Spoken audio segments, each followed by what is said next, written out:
ka office jong Superintendent of Police West Jangta Hills ha ka khat nyau tarik ujaliau kala pelong ya ka jingyalang pensngotu padba ban yakhun ya ka jingkerni ha ka jingdi ya udrugs bat khayi bean ya ka ne ka jing pensatho padba la pelong hayau thme la that labo Jowai ha ka jingyalam khmat officer in charge Jowai Police Station S Manar la ya trailang bat ka Mih-Myntdu Community Social Welfare Association MCSWA ka ba penyat ya ka project ka Meghalaya AIDS Control Society ka balatip kum ka targeted intervention ne banjit benya ya ki brio ki badan ha ka jingma high risk group kum ki bakrni ha drugs bat ki ba shangkha klumar ki batip kum ki IDU bat FSW ki bala ban bet ya ka jingpang HIV ha ka ne kasni la yoru ka jingkran na udukhat ka MCSWA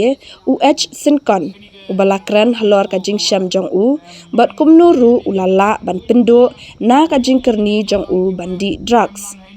kakong di chalam kalabatai ya ka traikam jong ka MCSWA batru ya udawai ban lan na ka jingkerni bandi ya drugs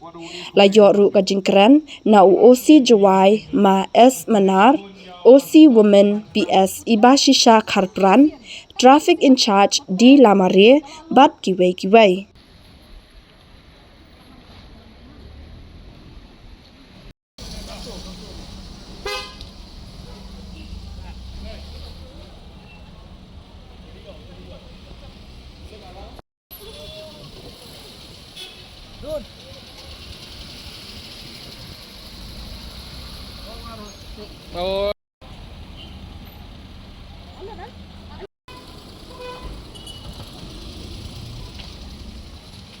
Udrugs tang sisian mata kalalong enough ban syakhun say no to drugs phi gi khna samla samhoi khamtam ki badang sha penbien wat jutre tang ban ngat sisian namar sisian kalalong enough ya phi banlong addict yang pi di yang new drugs siap ha ni ka khubori ki lene ka message ki wa one hapo office yang